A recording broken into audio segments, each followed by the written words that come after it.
Welcome back to Capitol Tonight. There has been a lot of debate over the power-sharing deal between the Independent Democratic Conference that helped the Senate Republicans stay in power.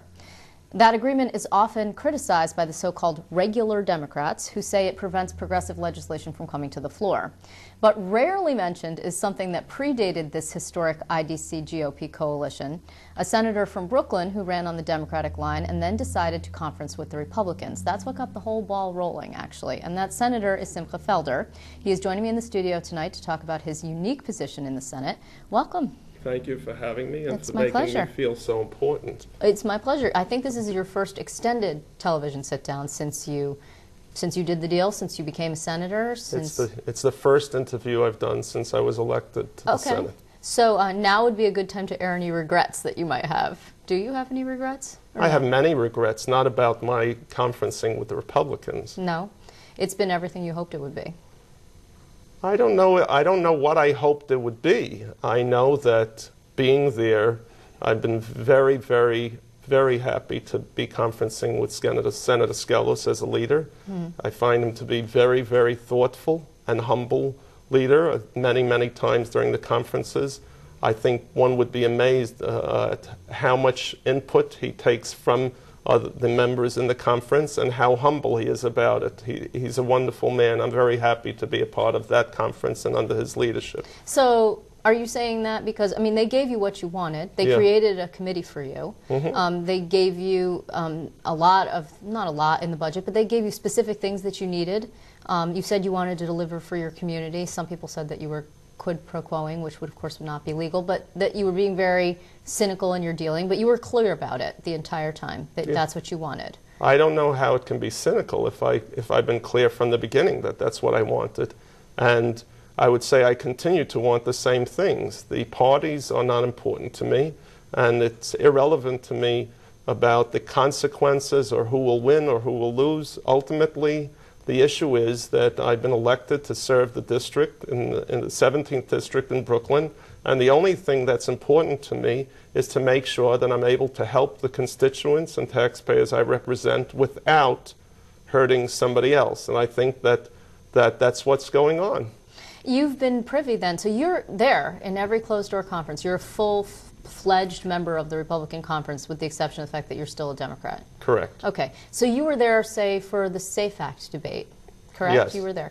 It was very controversial, obviously. I mean, when you say that the Republicans, that Dean Skelos hears his members and allows them to give input, I mean, that was a vote that a lot of people have since struggled with. Do you think he was listening to people? I think that I have never witnessed, from the time that I've been in government, any leader listening and listening carefully for such a long time to the input of the members there. It was a long and very thoughtful and very passionate debate by members on both sides of the issue. And I was very, very impressed. And I was happy to be in that room. Do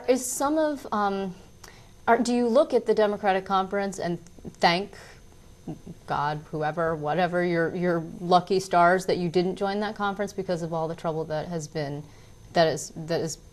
perpetrated on them since January? I mean, mostly, also, I guess you could have joined the IDC. Did they make an overture to you? Well, I want everyone to believe that everyone wanted me. Not only people in the Senate, but everybody else wants me. But the fact is that at this time, I think many of the Democrats in the Democratic Conference would rather be in the Republican Conference, considering what went on. I'm not a prophet. I certainly didn't know that would happen, but the answer is yes, I'm much happier being where I am than where I could have been. In terms of the IDC, I think that for me, joining with the IDC, despite the fact that I think the alliance that took place between the Republicans and the IDC has been a very good alliance. We've had an early budget with that deal. We've had a lot of legislation, I think, that would have been stuck somewhere, and this way there was compromise and we were able to get it done. But for Simcha Felder and his constituents, and I emphasize my constituents, there was no benefit to me joining with the IDC. I could have made a conference on my own. Why do I have to be with another conference? Right. There could have been 4 conferences: the Republicans, the Democrats, the IDC, Did you think about that? and the Felder. I thought about that at the moment of the day that I'm delusional, but other than that, no, it didn't make any sense to me. What made sense to me is to try again to be a part of something that I'd be able to bring home the bacon or the pastrami. Well, right. Will you go back? I mean, are you closing the door? Do the Democrats ever ask you to consider coming back? I mean, they have a numeric majority. I mean, so far you've got people who have been charged with wrongdoing, but they're still there. They're Right. still Democrats. And also, you know, the governor's going to run for re-election in 2014. He may or may not help the Democrats and try and flip the chamber. I mean, it looks like that the numbers are on the Democrats' side. What will you do if in fact, the Republicans and the IDC lose sufficient seats that they lose control? I mentioned earlier, I'm not a loyal Democrat or a loyal Republican, and certainly not a loyal IDC, whatever that is. You mentioned earlier about some people. I didn't remember the compliment they were giving me, but the fact is that for me, being part of a conference or a group, the issue is how does it allow me to be able to deliver the most for the district that I represent. So by that logic, you would go back to the Democrats? Yes. If they would have you? That's if I felt they were the majority, I would. But I am hoping that things will remain where they are, because ideologically, I am much more in sync with the Republican conservative ideology right. than with the Democratic ideology. So can you tell us then, I mean, when Dean Skelos says, I'm not letting the women's equality agenda come to the floor, is that definitely not happening? Does he mean that? Has he said that to the conference? It's not happening? You would probably be pleased. You're conservative on that issue. I don't remember him saying such a thing at all. And I think the conference has been very thoughtful and has been very, very concerned in general during discussions that I have.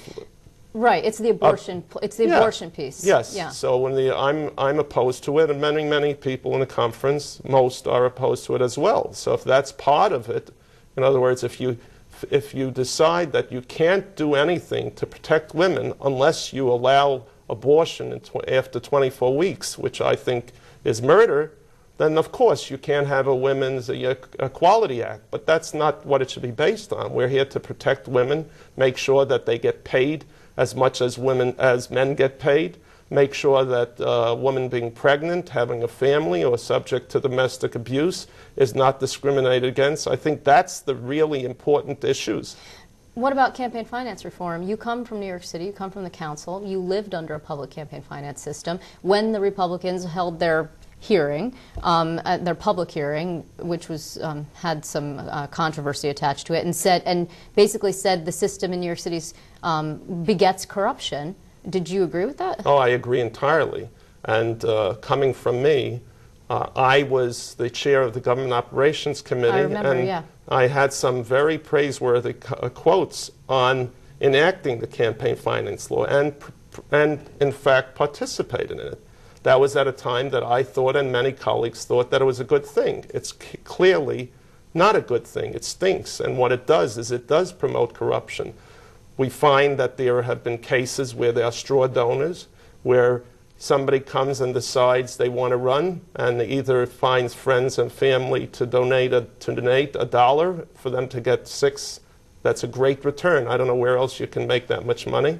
Or they come to friends and say, you donate $1, we'll pay you back, and they get 6. So I don't think it's enabled. I don't think they talked about it having people more involved in elections, leveling the playing field, or anything like that. There's no evidence of that at all. What we find is that taxpayers are footing the bill in the city. I think almost $50 million, but in the state, with 213 members, it could wind up being in the $200 million range. We're going to be running out of time soon. I do want to change directions for 1 second and ask you a question about the Assembly.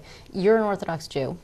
Shelley Silver is an Orthodox Jew. He's been under a lot of criticism and fire lately for his handling of the Vito Lopez situation. You're from Brooklyn. Vito Lopez used to be the Brooklyn Democratic chairman, so you're familiar with this whole situation.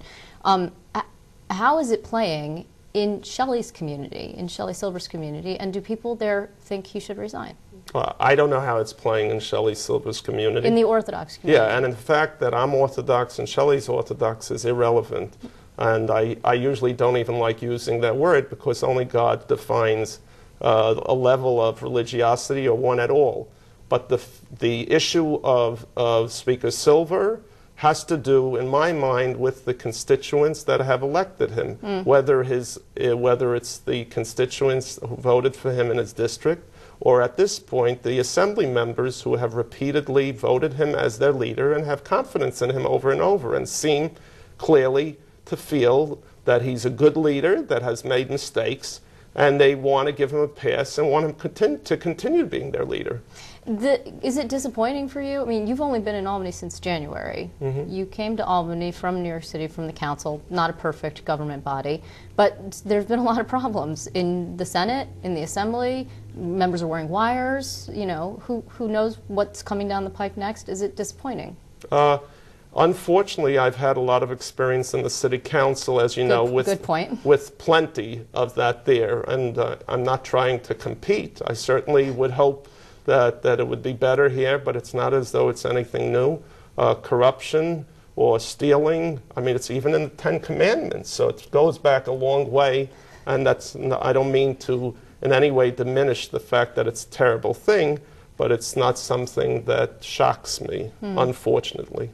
Well, Simcha Felder, I thank you very much for your time. It's been very good to see you. Thanks for having me. Right now.